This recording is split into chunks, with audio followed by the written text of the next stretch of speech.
That mixed economies are the best form of governance, there really is no consensus as to what the combination between government and market forces should be. This has led to the pursuit of a sort of economic alchemy, and thanks to the teachings of Wizard Keynes, governments and economists around the world believe that with just the right formula of government intervention, they can manipulate the element of human action to create wealth, the equivalent to an alchemist's gold.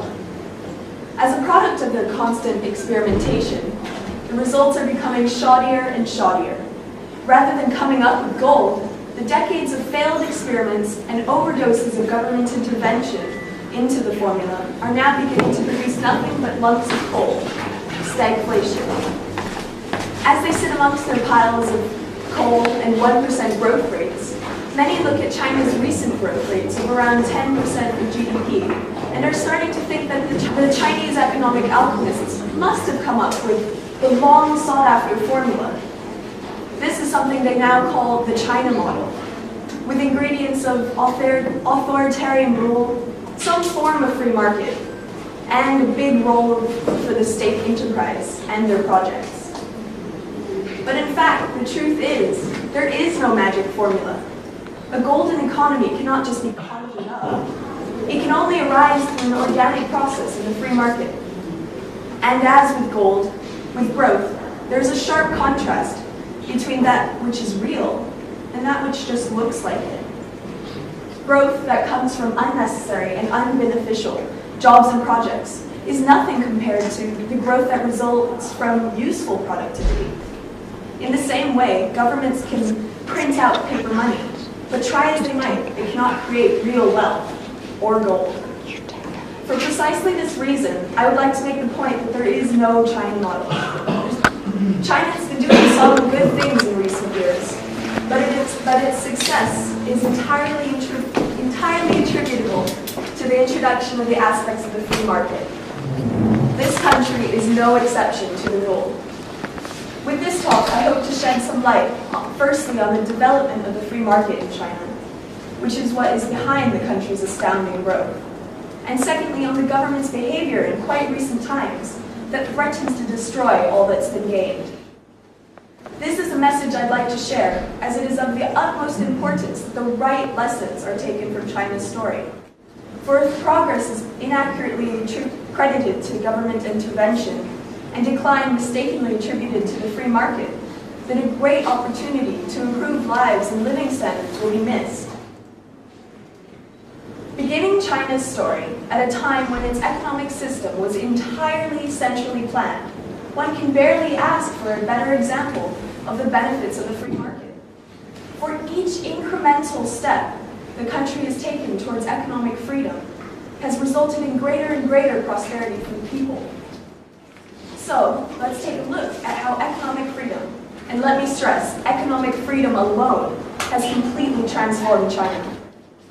Well, one of the first and tiniest movements towards a market system took place in China's agricultural sector. Under Mao's dictatorship, all farms were operated as collectives. There was no private ownership of land, and farmers worked grow.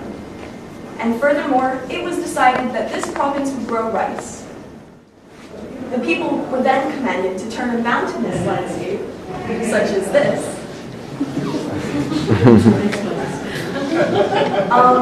into a flat, watery area, such as this. It's kind of difficult, you see. To do so, they were made to cut terraces into the rock face and lug soil, and then water up from miles away to stimulate the right conditions for growing rice. The result may be pretty, but the glaring inefficiencies were not. The terraces were so small that they couldn't accommodate machinery, and the ground was so hard, because it was rock, that the villagers were made to stand in rows and step in place for hours so as to soften the ground for planting. And even then, rice would barely grow, sometimes to the point that the amount harvested was even less than the amount put down in seed initially. As a result of this pervasive inefficiency, quotas were never filled and the people starved. Even after an entire year of hard labor spent growing rice, farmers had to borrow some back from the government just to have one bowl of rice, solid rice, on New Year's. This is compared to their usual rice soup, which was usually so watery you could count the grains of rice in it. And that's the same thing they had 364 days a week. June Chang, in her book Mao, The Unknown Story, has calculated that by 1960, the average daily caloric intake of the Chinese people was just 1,535 calories, which is comparable to the slave laborers in Auschwitz, and led to an estimated 38 million deaths in Mao's Great Leap Forward alone. But, luckily, when situations are extremely dire, people do whatever they can to survive. In some tiny, unnoticed villages in China, in the face of starvation, the farmers themselves defied their production teams and turned to private farming. At the end of 1978, 18 farmers in Xiaogang, or literally Small Hill Village, signed an agreement to secretly experiment with private farming. After their first harvest, because they were so successful in comparison with the communal farms, many of the surrounding villages in the Anhui province began to follow their example. Then, in 1980, 4 years after Mao's death, the authorities relaxed the laws and allowed private farming in the areas where even they admitted that the collective had clearly failed.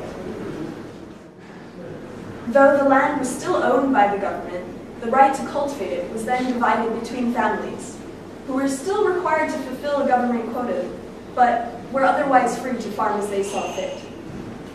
Since the farmers then had a personal incentive to be productive, and were far more knowledgeable than the central planners about what crops their land was suitable for, after the very next harvest, starvation was no longer an issue.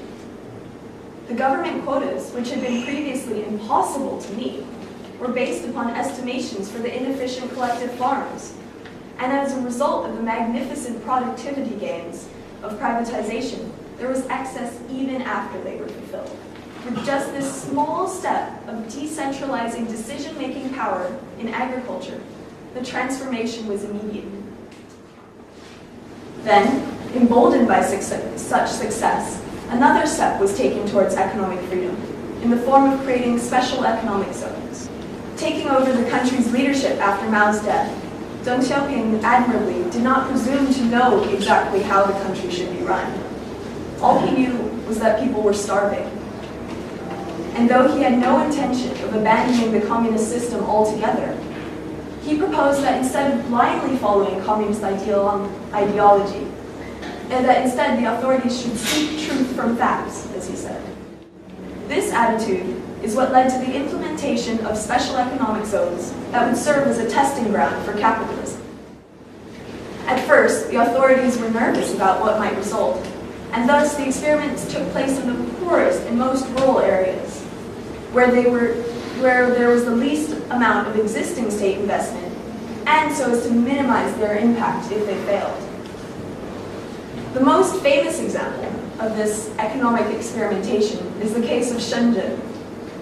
It was just a poor fishing village across the water from Hong Kong when it was made into the country's first special economic zone. But this meant less than you might think. It was not in any way a fully free and open market. In fact, only a tiny adjustment was made to allow foreign firms to enter the country, build factories, hire Chinese workers, and pay them as they saw fit. Regulation was still in place to ensure that what was produced went directly back out of the country. These zones were not intended to bring prosperity to the Chinese people, but were instead meant as a source of revenue for the Chinese government in foreign currency. But opening the country just a crack released a flood of change. Communist teachings had said that capitalism exploits workers, but reality taught them otherwise. The lowest level factory workers in these foreign companies were earning up to 5 times as much as the income of college graduates in the rest of the country. Needless to say, people rushed to these areas in the pursuit of opportunity. After 30 years, Shenzhen went from having 30,000 residents to having a population of 14 million, making it the third largest country in China, or the third largest city in China. Try as they might, it was then impossible for the authorities to limit these areas' impact. They were no longer able to use propaganda against capitalism successfully. They didn't even believe it themselves anymore. The biggest steps, however, that were taken towards the free market were ones that the Chinese government did not take intentionally. In the past 30 years, the country experienced areas of free market capitalism much beyond that in developed countries today. But this was able to happen mostly because the bureaucratic system was either incapable of maintaining control or intervening quickly enough. This is again why I stress that the government's model is not one to follow. For example, a source of pride for the communist leadership was to say that they had entirely eliminated unemployment, but which was in truth just a technicality. Aside from farmers, all people were assigned jobs for life. Their wages were determined centrally, divided between two categories of blue collar and white collar, and according to the year that that person started working. Apparently, even under the dictatorship of the proletariat, the official wages for the proletariat were lower than those of intellectual occupations. As a result, there were no incentives to be good workers. For as an old Soviet joke goes, under communism, we all had jobs. They pretended to pay us, and we pretended to work. And what's more, the factories produced goods and set prices not according to the market demand, but according to the decisions of central planners. Well, just as Margaret Thatcher once said, the trouble with socialism is that eventually you run out of other people's money. Thus, despite the revenue from foreign firms, the special economic zones, in the special economic zones, the government simply could not afford to prop up the inefficient system it had created. Consequently, under Deng's leadership, guaranteed employment and support for non-essential state factories were eliminated. So what is often mistakenly interpreted as a program of privatization in China's story was in fact just the government cutting funding, and the economy was laissez-faire. Factories that weren't able to sell their goods quickly ran out of money to pay salaries, and in some cases, workers received the unsold goods as their wages. This started off a wave of entrepreneurial activity, as people quickly took to selling these goods on the streets just to survive. Unsustainable factories closed down, and the ones that remained became productive in their pursuit of profit. In some factories, workers collectively struck up deals to lease the factories from the state and run them themselves. By just eliminating the government-imposed job security, instantly people had incentives to be productive, even without any prior experience of the market. No one needed to be taught what to do. This burst of productivity was magnified due to the fact that the transformation was so sudden that the government hadn't had a chance to intervene in the marketplace just yet. There weren't any of those zoning laws and rules and regulations over businesses that suffocate entrepreneurs around the world. There were no business licenses or restrictions on where things could be sold. People just sold anything, anything they could get their hands on, and anywhere they could find customers. This enabled any home or building to become a factory, store, or clinic. And even when the regulations did exist, with the right connections and bribes, there was still the potential to operate freely. As The Economist magazine explains, provincial politicians, whose career prospects are tied to growth, often let these outfits operate free, not only of direct state management, but also from many of the laws tied to land ownership, labor relations, taxation, and licensing. Bamboo capitalism lives in a laissez-faire bubble.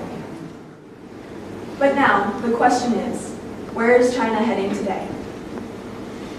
Though initially, activity arose and spread too quickly for the government to try to control it, sadly, 30 years have given the Chinese government time to start catching up. In fact, it has jumped right into the marketplace itself, making the communist Chinese government the largest capitalist institution in the world. On the Fortune 500 list, 46 firms are Chinese, and 40 of those are wholly state-owned. Whereas national monopolies in many other parts of the world are known for continuously losing money, those in China have been using their powers that no other firms have in order to push itself to the top and make as much profit as possible. One way it does this is by pushing down the costs of state firms, by either being a monopolist owner or by making itself a monopsonist, sole buyer of the country's resources. We can see this with the example of coal, which has become increasingly valuable as the country industrializes, leading it to experience a sort of gold rush as private mines have popped up everywhere and that the government can't control them. Without a monopoly over the resource, the state still gets its way by forcing the private mines not only to sell their coal to the state, but even for below the market price. Another way the government is trying to get to the top is by using propaganda to eliminate its competition. Very recently, the state-run media firm CCTV has come out with a campaign against Baidu, the country's largest search engine, saying that it facilitates fraud. Even more incredibly, it accuses the company, which holds about 75% of market share, for behaving monopolistically of all things. Oh, and on a side note, completely unrelated of course, CCTV has just launched its very own search engine. So, in general, much of the evidence of this trend can be seen as Xinhua News Agency, the official propaganda machine of the Chinese government, has now just replaced HSBC's spot in advertising in New York's Times Square. Clearly, by this, you can see that the Chinese government has begun to embrace the capitalist system, but it has done so more as a tool it can bend to its will for its own particular gain, rather than for being a better system for the country and its people in general. Well, once the Chinese government officially accepted the adoption of capitalism for the good of socialism, it has been working hard to learn exactly what a capitalist system involves. Unfortunately, however, its only teachers are the mixed economies of the so-called developed countries and the mixed-up theories of John Maynard Keynes. One stereotype of the Chinese is that they're good students, but this is dangerous when they're learning all the wrong lessons. Keynes' ideas empower governments with the idea that they have the ability to manipulate the economy, for he is the one that suggests that with just the right formula, demand-side stimulus, it is possible to create gold. Attempts at economic alchemy with Keynes' formula has been the downfall of so many Western countries today. Yet most economists continue to stick by it, insisting that they failed just because the formula wasn't applied correctly, saying things like, there just wasn't enough stimulus. Well, China, learning from the worst, is quickly making these very same mistakes. And what's more, without requiring democratic legitimacy before acting, it is able to make them sooner and grander than the countries it is trying to emulate. This can be seen most clearly with the example of real estate in China. Well, to start off, the Chinese government owns all the land in the country. It leases it out for use, but ultimately it has control over the quantity available. During the most recent recession, this power served as a very useful Keynesian tool to boost growth in terms of nominal GDP. The government then applied a mixture of extremely low interest rates and increased availability of land to fuel a construction boom. By closely administering the Keynesian formula, the government brought about effectively the same kind of real estate bubble that led off the 2008 recession in the US. Nevertheless, China was praised all around the world for having the sufficient treasury power to successfully apply the Keynesian prescribed stimulus. But now, with some delay, Chinese economists are learning the hard way about the side effects of Keynesian prescriptions. For with stimulus comes inflation, which quickly cancels out any benefits such policies might have had. And now, faced with rapidly rising real estate prices, as well as overall inflation, the government is looking to its book of alchemy once again. Out of desperation, the government is now imposing legislation such as that to fine companies that raise their prices. Please take a moment to fully appreciate how ridiculous that is. First, the government creates a bubble, creates a real estate bubble that makes prices go up. And then, once they realize that it is becoming a problem, they fine the real estate companies that are listing the higher prices. And this is really happening. Just this past July, 18 real estate companies were fined a total of 4 million renminbi for increased real estate prices, as if the prices are their doing. Furthermore, as to be expected, inflation didn't stick with real estate, but it's affecting all goods. So the government is even doing the same to consumer goods producers. Unilever is one example, which was recently hit with a 2 million renminbi fine.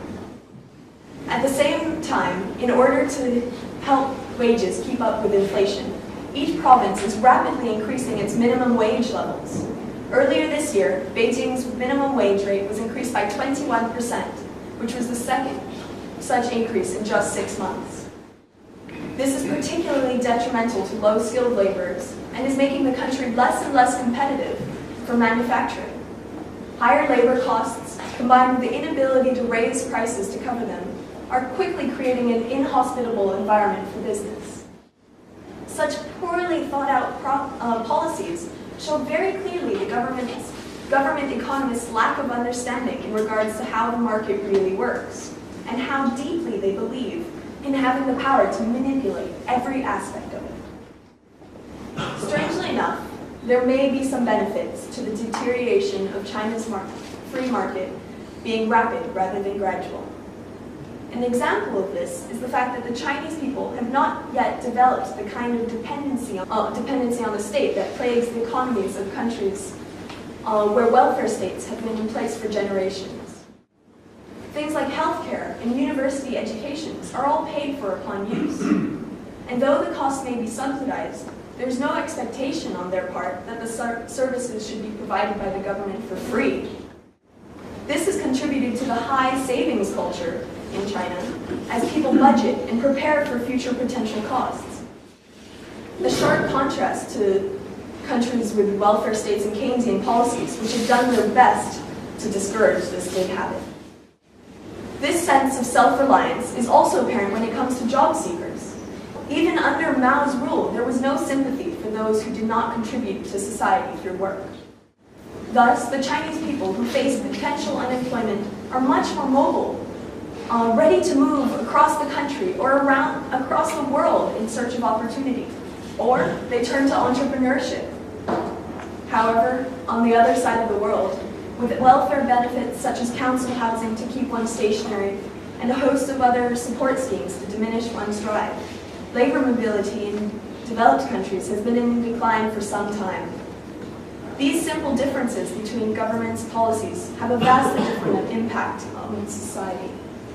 And the fact that people in China still tend to behave as if they are in a free market society, where they must be responsible for their own lives. This keeps them capable of taking care of themselves and ready for change. In fact, not only are they ready for change, but they are calling for it. Along with globalization has come the internet, as we've seen in the Arab countries. And despite the Chinese government's tremendous efforts to erect the Great Firewall of China, the internet is increasingly giving the people a taste of freedom and democracy. Microblogging sites, such as Weibo in particular, have been an exceptional medium of expressing public opinion. And because of their widespread popularity, the government is finally starting to pay attention to the demands of the people. The high-speed train crash that took place in July itself was a great tragedy. But what was even worse was the authorities' handling of the situation. They fumbled each step they took, and an audience of bloggers was right there to point out each mistake they did. Incredibly, one of the very first actions of the rescue workers at the scene was to hurriedly bury the first train car so as to protect it from investigation. In spite of strong efforts to censor anything on the topic of the crash, widespread outrage boiled over on the internet against this. The outcry was so great that the authorities were forced to respond, and in fact dug the car back up and sent it in. Just as the bureaucratic system was unable to keep up with the rise of spontaneous order, now it is struggling to keep up with the incredible speed with which information and news spreads on the internet, providing the Chinese people with another taste of freedom. Even Austrian Ideas are included in the mix, with the microblogs of Austrian economists having tens and hundreds of thousands of followers. I've even seen one with over 1 million followers. Where else can you find such a large audience in search of genuine alternatives? In conclusion, my intention here today has been to bring light to the true causes of China's astounding growth, as well as its deceleration. The idea that a China model of a bit of capitalism guided by active authoritarian leadership is the key to economic success is not only wrong, but is dangerous to believe. China's adoption of a market economy and its subsequent success provides a perfect, large-scale, and indisputable example of the virtues of the free market, which even in such small doses had miraculous results. Therefore, if the wrong lessons are learned from China's story, one of the greatest opportunities to promote the free market and improve people's lives will be lost forever.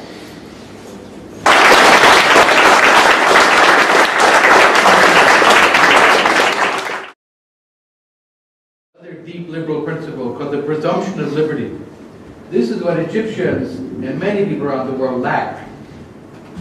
The big building on Tahrir Square, everybody knows it in Cairo because you have to go there for every permission, for everything. And so this is part of the social inequality. You are at their mercy. You're humiliated by them. You have to pay them bribes. Everyone has to go to this one building where you're humiliated, reduced in your humanity, and shaken down for money. Because it's presumed you may not do anything without permission. The background condition is coercion, and you need permission to have freedom to do something. But the liberal approach is the opposite of that, and that's the key. You're presumed to be free to do anything you want unless there is a reason you should be stopped. The burden of proof is on the authorities to stop you, not on you to do it. Egypt lives under the presumption of power. And this creates corruption, opportunities for theft, and social humiliation. Because someone has power over you, they'll use over you. It's also one of the reasons these are stable. This is one of the reasons for Soviet tyranny persisting. Everyone had some power over others to give them an exemption. I won't arrest you now, I won't charge you for this product, and so on. So the lowest person had a little power over other people. It's a really corrupting system. What they did in Georgia to eliminate corruption, or let me be more honest, to reduce it dramatically, and it was really reduced, you just feel it, was they instituted the silence equals consent principle.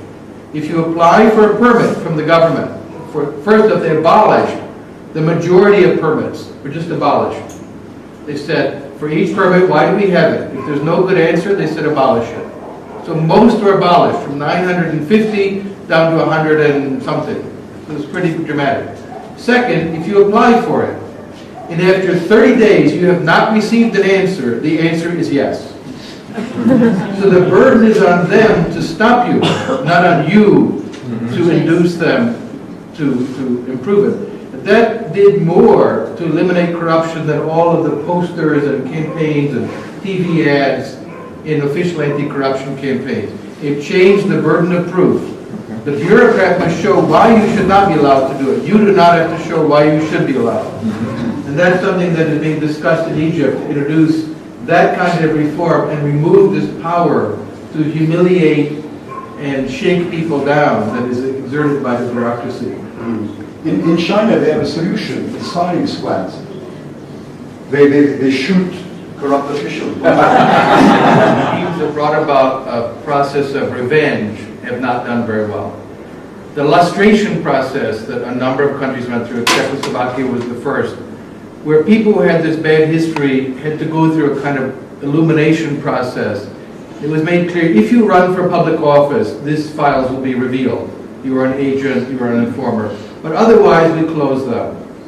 And we close the door on the past. And I think that's the best. Even criminal people who did bad things, except for very extreme cases, much better to close the door and move forward rather than to exact revenge. And the pattern is very clear over time. Revenge yields more hatred, more violence, and it just builds on itself. Better to close the door, to say, if you decide to be in public life, we will reveal what you did. But otherwise, just go. And I think that's a better approach. Yeah.